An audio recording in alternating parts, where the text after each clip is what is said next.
2024 is drawing to a close, and I have played some absolutely phenomenal games this year. It has been a big year for games. But guess what? Guess what else? I've also played some absolute dross, some full level, heavy metal, boiling hot shit. So to round off 2024, I'm going to take you through my top 10 games of 2024 and my top 10 or bottom 10 worst games of 2024. Trust me, there's some shit. Couple of quick disclaimers before we get into it.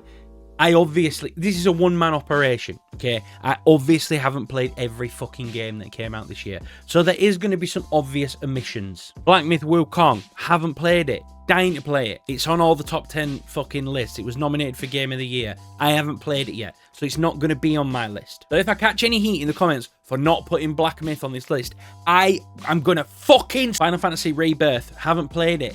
Yes, I am sitting here with the Final Fantasy tattoo on my leg, and no, I still didn't fucking play it. Give me a break.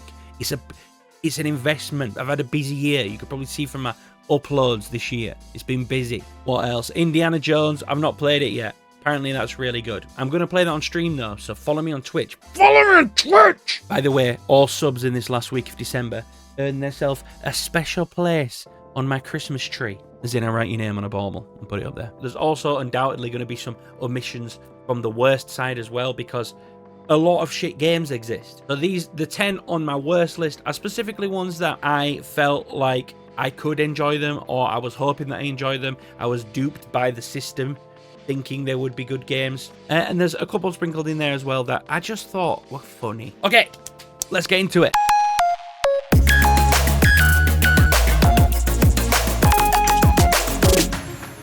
Number 10 on the good side for me is Animal Well. Oh my god, Animal Well. This game is so good, sensational. Animal Well is one of those games where you have to kind of take in everything about the game to enjoy it. And it's not like that's a chore either. Everything is just there, wholly ready for you to enjoy. The art style and graphics of the game are just beautiful. It looks retro, but it looks new at the same time, and it looks great. Soundtrack is amazing, and even the sound design is really cool. There's something about the sound in the game that it's almost like got an ASMR thing going on for it. But for me, it's the focus of the gameplay where the magic happens, because yeah, it kind of presents itself as a Metroidvania, but there's basically no combat in the game. The whole focus of this game is the secret hunting, the exploration, and that is the core element that drives the whole game forward. It isn't about get to this place, kill this boss, progress the game. It's about, have you searched this area?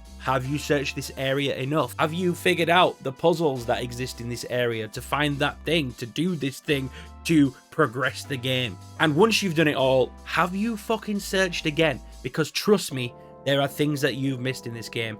Animal Well is phenomenal. And just to top it off, it's made by one dude. Everything. The whole fucking thing. The game, the soundtrack, everything. One dude. And if that wasn't enough, it was picked up and published by Video Game Donkey and his publishing company, which I don't know the name. I'll put it on screen. Can't remember. Coming in at number 10 on the worst side for me is Wuthering Waves.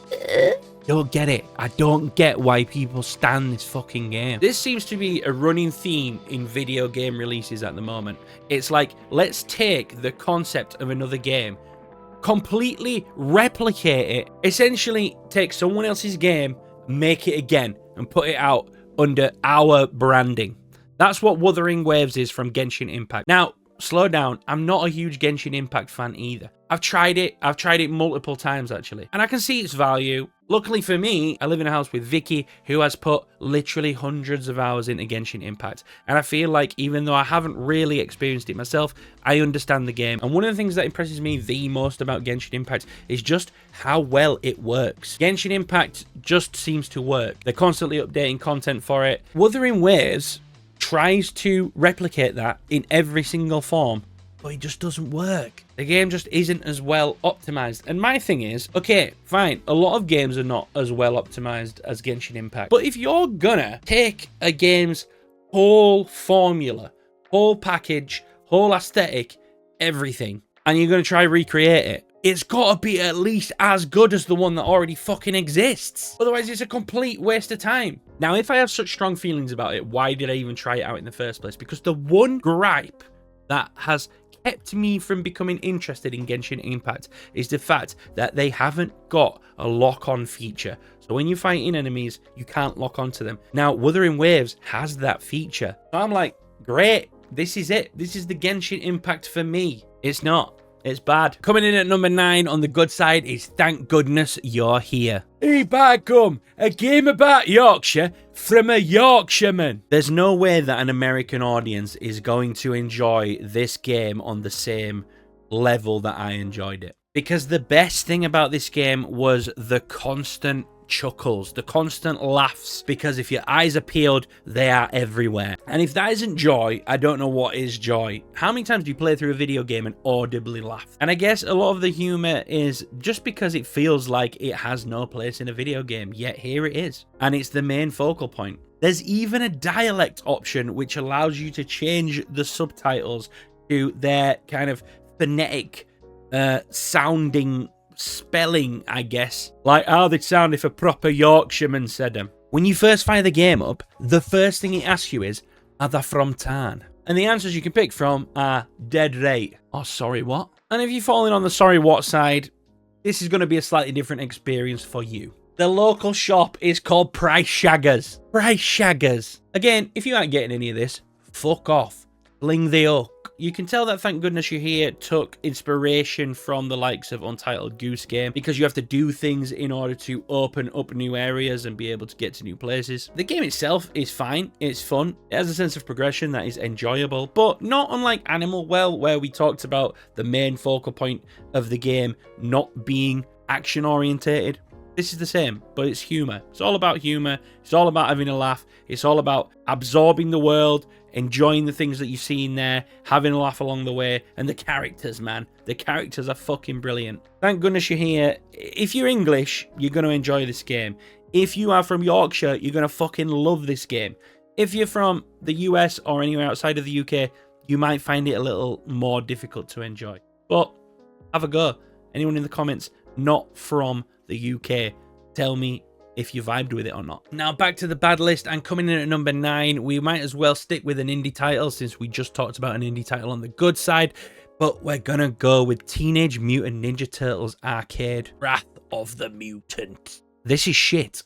And it's a shame, because recently these kind of games have been doing really well to sort of rediscover themselves. The old TV shows of the 80s and 90s, like Teenage Mutant Ninja Turtles, Power Rangers, even G.I. Joe, they're all doing this thing, this side-scrolling, Streets of Rage style thing, old school vibes in the modern era. It's been fun. And the reason that they're fun is because they're just kind of capturing the majesty of retroism. They were using the old hand-drawn graphic style. The combat styles, whilst elevated into the modern era somewhat, still really mimicked the simplicity of what the original games were like. And playing them, you felt like you were just kind of in a time capsule, playing an old game, but with modern accessibilities, right? But this one, they've tried to take that concept, but they've gone, what's missing? And then someone else has gone, well, do you remember when we made that decision to kind of keep it simple and keep it looking retro and keep it with that 90s feel? Yeah, I remember that. And do you remember how everybody liked that about it? Yeah, I remember that too. Right, let's get rid of it. Let's fuck it off. Get rid of a lot of it. Let's move it into this modern 3D, the era of the polygon. Oh, okay, so like a 3D open world action adventure or some shit like that. Oh, no. Gameplay concept. Let's keep that as if it was old. Yeah, let's keep all that. Real basic, real simplistic. Okay, got it. So let's take a real basic game, strip all of the charm out of it, keep it really basic, but try and make it look new. That's what this game is, and it looks like shit, and it feels like shit, and you move like shit, and when you jump, you feel like you're floating. It's gone from being charming retro to budget, bargain bin, modern. That's what these games are. It stinks of cash grab. It's like, let's just make something really cheap. Looks like it could be a fucking mobile game. Anyway, it's shit. Coming in at number 8 on the good list, we have Silent Hill 2, the remake. Nobody saw this coming. Nobody fucking saw this coming. Me especially. You don't have to scroll very far back on my channel to see me absolutely tearing Bloober Games a new one when they released the fucking combat trailer. And I was like, What? Oh, nah, this is gonna be shit. I was wrong. I can admit when I'm wrong. Here we are. There's me admitting I was wrong. Yes, I'm a fraud. However, the game itself, wow, justice has been done. This is how you do remakes. Not unlike the Resident Evil remakes that have been great over the last few years. They have taken the core concept of something that was amazing, something nostalgic, and they've built on it. They have made it better. They have brought it respectfully into the modern era. They have made it more spookier and just more better. Now, careful Silent Hill fans, because unfortunately, coming in at number 8 on the bad list is Silent Hill, the short message. Now, I'm going to try and keep this one short as well. It is ridiculous. What the fuck were they thinking? Cherry blossoms bloom within the grasp of death. With most flowers, the I'm not entirely sure what they were trying to do here. It's kind of like they looked at PT and what PT did for Silent Hill and were like, let's do something like that, but let's do it bad.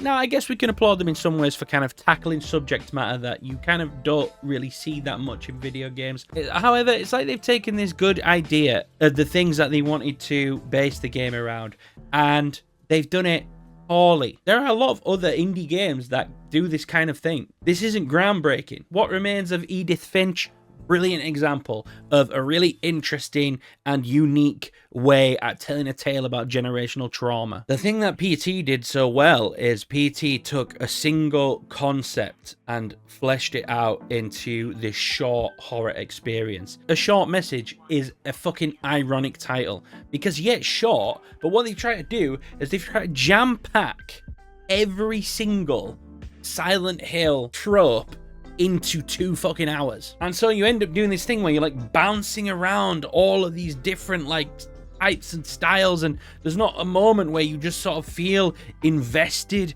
or what's the word, immersed in the thing that you're actually playing.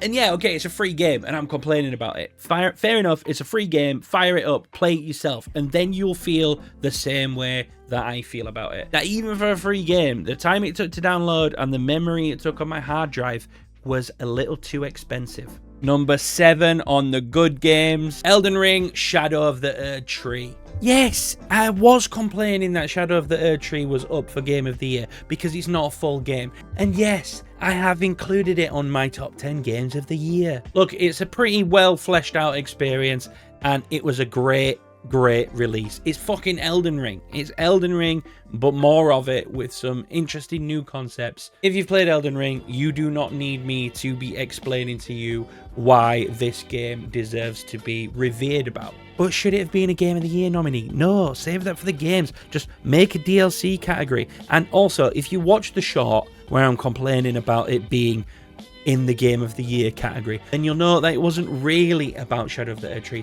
and it was more about the omission of something else. Anyway, enough of that. Shadow of the Erdtree is fucking amazing. My god, it is difficult. I think this game is harder than Elden Ring, the base game, but it still captures all of that magic and exploration and majesty from the first one. You learn a lot more about the lore, and the worlds that they've created are really fucking cool. And the bosses, my god, the bosses. But keeping it in theme with the DLCs, we are in with number 7 on the worst side, and that is Starfield Shattered Space. Look, Bethesda, you've done so much for me. You gave me Skyrim, you gave me Fallout. I fucking love those games. But please, God, stop promising things that you're not gonna follow through on. Starfield itself was packed with false promises. It was the biggest wet flannel of the year for me. I spent 400 British pounds on that fucking game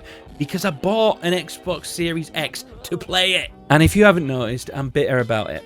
But then what pisses me off further, they listened to the fans apparently. They understood that people wanted kind of a more compact, denser RPG experience. A classic Bethesda experience. None of this planet hopping and all these barren worlds. Let's just make one planet with a story on that planet. That's what we were promised in Shattered Space. And that's what we got, but only really in name. Because yeah, it's one planet. But the story's dead. The quests are boring. The enemies are boring. Even for one planet, There's basically nothing on it. So the moral of the story here, don't make false promises because it will piss off your fan base. And then this is the part that I really didn't think needed explaining. Don't do it again.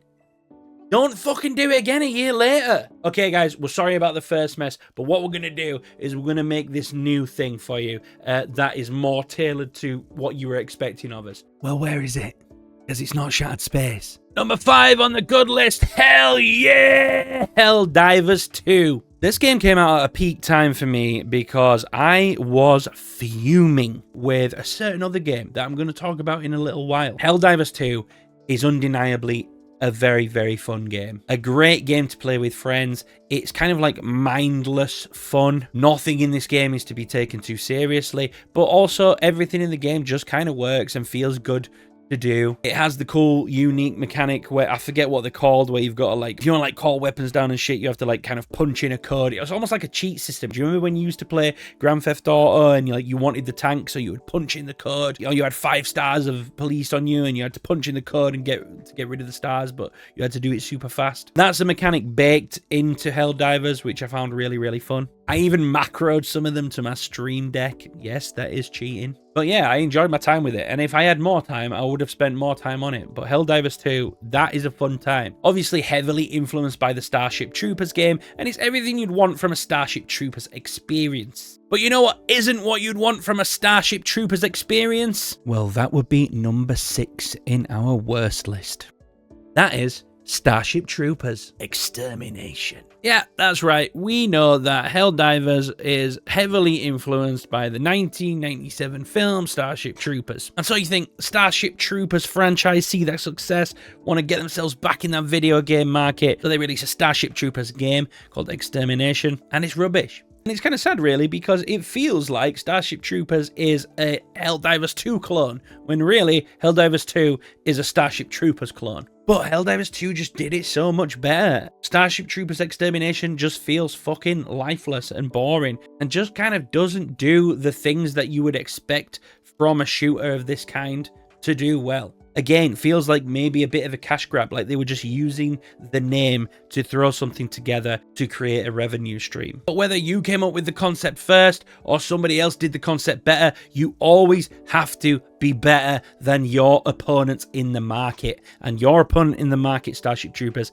is Helldivers 2. And you made a worse version of that game by some distance as well. Yeah, Starship Troopers Extermination. Coming in at number 5 on the good games list for 2024 is Chained Together. Now, I fucking seem to be banging on a lot in this video about people who recreate other people's games but make them worse, and what's the point in doing it? Chained Together is the opposite of that. Chained Together have taken the concept of Only Up pretty savagely, to be honest. It's the same fucking game, but do you know what they've done? They've added more players and they've chained you together. And it's fucking genius. It's brilliant co-op fun. Look, if you're going to steal someone else's idea, do it well.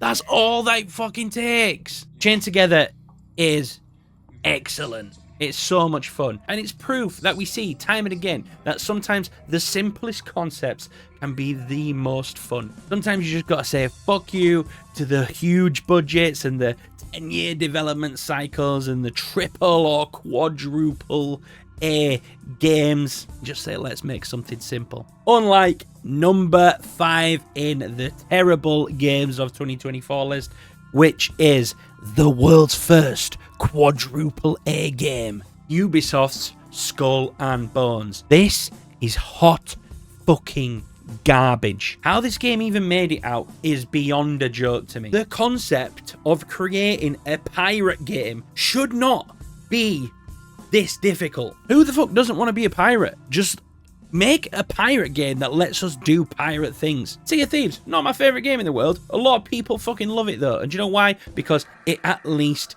does pirating correctly. For those of you that don't know, Skull and Bones was a full fleshed out game based on the pirating mechanics from, was it 2012 or 2013's Assassin's Creed Black Flag. That was a great game, and the pirating mechanics on it were great, and therefore the idea of a fully fleshed out game based on those mechanics, yes, all about it, but this ain't it. Right, Skull and Bones is unfinished. Let me just put that out there now. Skull and Bones is an unfinished game. How am I supposed to, like, this is supposed to be a pirating sim, okay? To a degree. Pirating sim to a degree, okay? I'm supposed to go out there and feel like a pirate. Like a hero version of a pirate. I'm sailing the seas. I'm looting ships, gathering resources from the shores. Am I doing any of that? No, I'm not really. I am the ship. You're not playing as a pirate in this game. You're playing as the ship. The main character is the ship. Yeah, you get, occasionally you get to walk off in these little hub areas where you play as a character, but then when you're on the ship, ostensibly, the ship is the character. If I want to go and collect bamboo from an island, then I just have to pull my ship up close to a bamboo tree.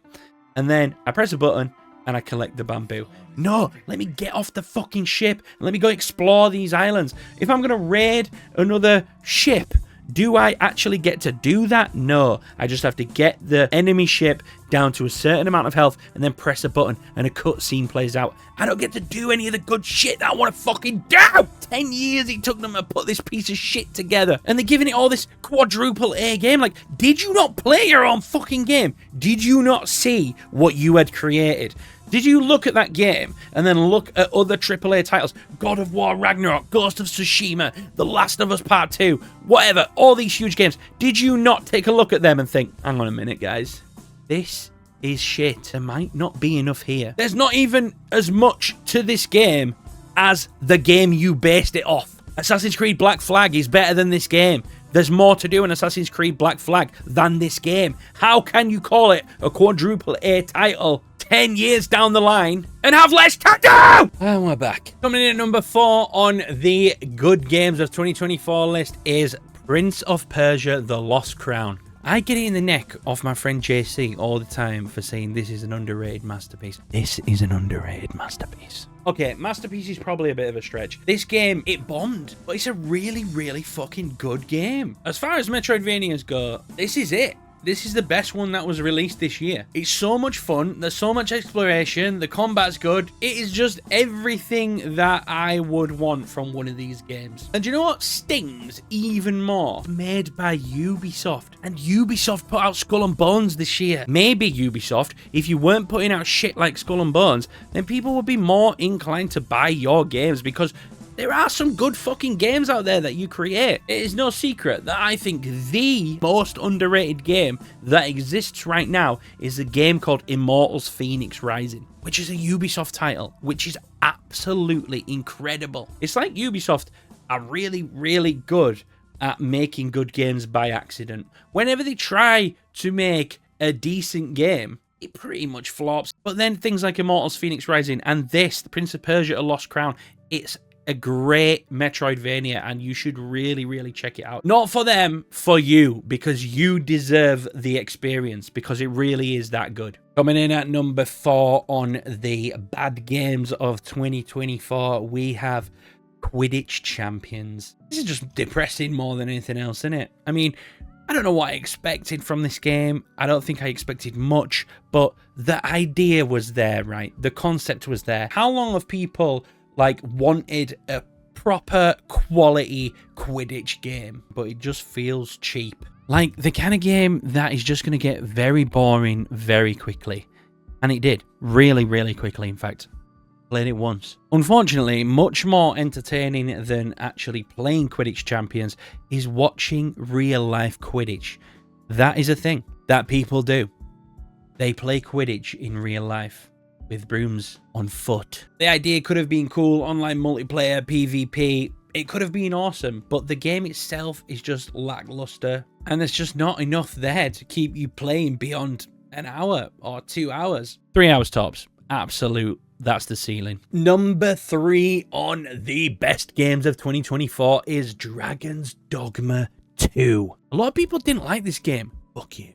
The thing is, those that did play it and enjoyed it really, really enjoy it, and I fall into that category. What Dragon's Dogma 2 does so well, which I'm just kind of sick and tired of in other games is all of the hand holding through the game. So many developers are building these huge, like, immense worlds to explore, but then tell you where to go. Like, oh, you should go there, you should go check out that thing over there. Oh, there's a question mark over here. Wonder what that means. There's something over there at the question mark. Dragon's Dogma 2 kind of tackles that in a different way. It wants you to follow the story and it wants you to unravel the game that they've laid out in front of you, but it won't quite tell you how or where or when you need to be in a certain place. And the fast travel is basically non-existent. Most of the time you've got to catch these like stagecoach things. I forget what they're called in the game. It's been months since I played it now. And you've got to catch the right one to get to the right place. Kind of like waiting for a bus. And then sometimes on the way, your cat will get attacked by some big grisly monster. And you've got to get off the cat and fight it before you can carry on your journey.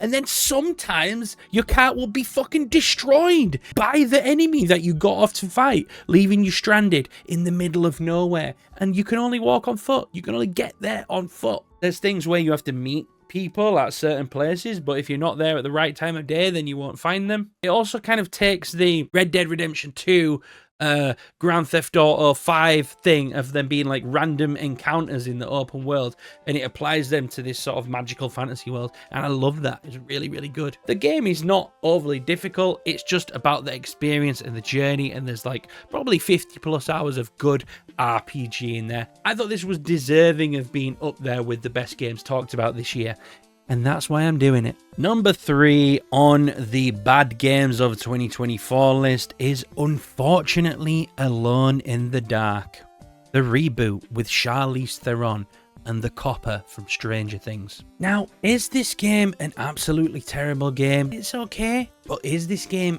anything like what I expected from Alone in the Dark? Absolutely fucking not. Let me explain something to you, which you might not be aware of.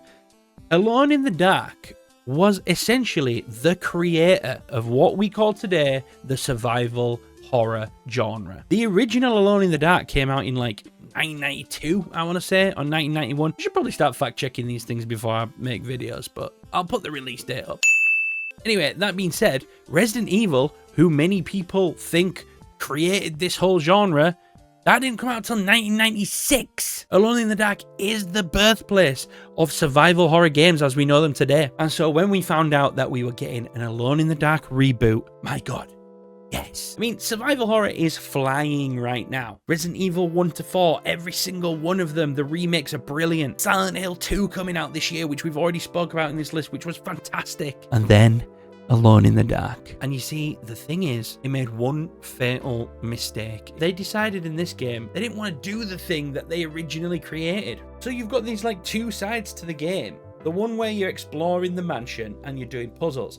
Then the one where you're in like the dream world where you're fighting scary enemies. But the problem then is that you know that when you're in the mansion, in the real world, the only thing you'll be doing is making puzzles. There's no threat to you. And you know that when you're in the dream side, that's when you're going to be killing enemies that want to kill you. And so therefore, half of the game, you're attuned to not feel scared or threatened in any way. It's basically two games, and one half of it is a puzzle game, and the other half is, I guess, an action game, because it doesn't really feel like survival horror, even in the dream side. Anyway, ultimately, it's just not what I wanted from the fathers of the franchise, especially when there's so much other good competition out there right now. If you're going to come back, you've got to come back in a big way. And most of all, you've got to come back in the right way. If you are a survival horror franchise, just make a fucking survival horror game. That's what we all wanted. And yes, we wanted a bit of Charlize Theron as well. And the dude from Hopper, you know, he's cool as well. But the game shit. Coming in at number 2 on the best games of 2024, Astro Bot. People have been kicking up a storm, apparently, about why this game won Jeff Keighley's Game of the Year. And do you know who those people are? They're people who haven't played the game. I am baffled that people think that this game was not deserving of Game of the Year. Like, literally some of my favorite people, Pirate Software, said that he didn't think that Astro Bot deserved to be up there as Game of the Year. I agree with almost everything that guy says. This was not one of them. There is nobody who can put on Astro Bot and not have a good time with it. If you go into this game searching for reasons to dislike it, can you find them? Yes, you can. It is kind of cheesy fun. Yes, it kind of owes its whole existence to the Mario Galaxy franchise. And we've talked so much in this video about games that are just taking other people's ideas and creating different versions of them. And most of them fucking suck. Astro Bot is Super Mario Galaxy 3. Astro Bot is the best version of those types of games that are out right the fuck now. There is just nothing to dislike here. You cannot simply play that game and not have a smile on your face. The added immersion from the haptic feedback of the DualSense controller is so good. I know it sounds ridiculous, but it is so fucking good. The way that it feels in your hand, where you're walking on different surfaces or interacting with different objects or flying, or you can just feel everything. The game is addictive, the game is fun, the game is joyous, and it deserves all the fucking good things that have been said about it. And that's kind of the end of it, okay? Coming in at number 2 on the worst games of the year is a game called Concord. Concord. Now, I don't have much to say about Concord, and I'll tell you why. Because I never got to fucking play it. Now, I didn't have high expectations for Concord. I am not one of these people that enjoys the idea of Sony trying so desperately to enter the live service model market. You've acquired Bungie, you've got Destiny, just let it fucking lie. Concord was, I guess, a hero shooter, an attempt at maybe an Overwatch style clone, something like that. The problem is, the beta absolutely tanked. People didn't enjoy playing the game at beta, and then at launch there was still not many improvements made. The game tanked, selling somewhere in the region of 25,000 copies, and that isn't even the most criminal part. The most criminal part of all of this is that just 2 weeks after launch, 2 weeks, the servers were shut down for the game. Sony believed so little in this game that they had spent so much money creating that they shut the servers down 2 weeks after launch. Instead of putting the time in to try and evolve the game or let it grow a fanbase over time, they thought it would be easier to refund the 25,000 poor souls that bought the game and fucking close the game down. Not long after that, shuttering the game entirely and closing down the development studio that created it. That is fucking nuts. It is crazy. It is crazy, and that is a thing that can exist and can be done in the video game market. I've talked a few times about how the video game world just seems to be like the Wild West, where rules that just don't apply. I guess the one good thing about Concord being so high on the list is that it's a game that I don't have to tell you to avoid, because you literally can't play it now. It doesn't exist. All right, number 1 on my best games of 2024. You're gonna fucking hate this. I'm gonna come at this from 2 angles. The first angle is that I genuinely believe that this is the best thing to come out in 2024. Secondly, because I love it so deeply, I am disturbed at the amount that this game just seems to be ignored by the video game world at large. And that game is World of Warcraft. Specifically, the latest expansion that came out in August, The War Within. Now, I'm not just some World of Warcraft stan that is just here to defend World of Warcraft. I picked up World of Warcraft for the first time in September, and I have been constantly and consistently blown away by how good this game is. Now, for me, for someone who loves the idea of an MMO game but doesn't quite have the time to invest 16 hours a day playing these games, what World of Warcraft does so well is it delivers all the information that you need in bite-sized packages, so that when you're going from level 0 to level 10, you feel like you are achieving something. When you go from 10 to 30, you feel like you're achieving a whole new set of things and learning more. 30 to 60, the same thing. 60 to 70, the same thing. When you get to 80, you're hitting the end game stuff, and then even the end game stuff has levels. The Mythic Plus, the high level delves, the raids, all of that stuff. There is so much to do on this game, and it is the ultimate choose your own adventure style of game. If I want to go on and I'm not feeling like getting into some heavy combat, then I can just go mining. I can just go herb collecting. I could just be doing some alchemy, making my potions. If I want to go searching and collecting, I can go searching and collecting. If I want to go dip and dive into some old content, I can do that stuff. If I want to go heavy on the story, understand the lore, I can take up the quests. If I want to go in for the meat and potato, then I get myself in the Mythic Plus. I get myself in the raids. This game literally has so much to offer. And yeah, it's a bit sweaty. It's a sweaty fucking game, but there's a reason why so many people have become so addicted to it. It's because it's so fucking good. But yeah, when I see things like the Game Awards, you constantly see Final Fantasy mentioned in things like the best ongoing, and then you see Shadow of the Erdtree being involved in Game of the Year when it's not even a full game. And so by that logic, for me, I don't know how we can sit here and not talk about The War Within being up there as Game of the Year. And it is Game of the Year for me. Look, like it or fucking leave it, but I'm telling you that The War Within, the World of Warcraft expansion 2024, is the best thing that was released this year. But sports fans, we're not quite finished there. As we draw this video to a close, we have one more game to talk about, and that is the worst game of 2024, and it is none other than Senua's Saga Hellblade 2. Oh my god, this is fucking awful. What is going on here? 7 years since the last one. 7 years of development on this game. The last one, I guess, kind of took people by surprise because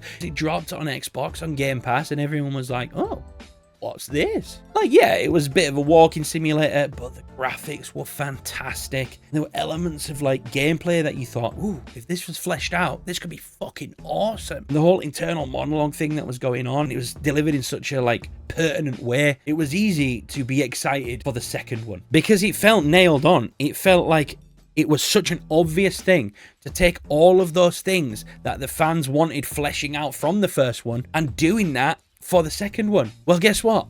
They did none of it. Not only did they do none of it, they did less than in the first one. Yeah, it's got fucking some of the best graphics to ever exist. Yeah, it's still atmospheric, but everything else is less. The combat is less. You can only fight one enemy at a time. There's no real mechanics to it. When you finish that game, you will finish it with a dent in your thumb from where you just held the joystick forward, because that is all it takes to complete this game. And look, I'm not one to slate games for being short. If you can make a 5-6 hour game that is packed with enjoyment, then please give me that. I love a game that I can finish in an afternoon. This game is 5 hours long.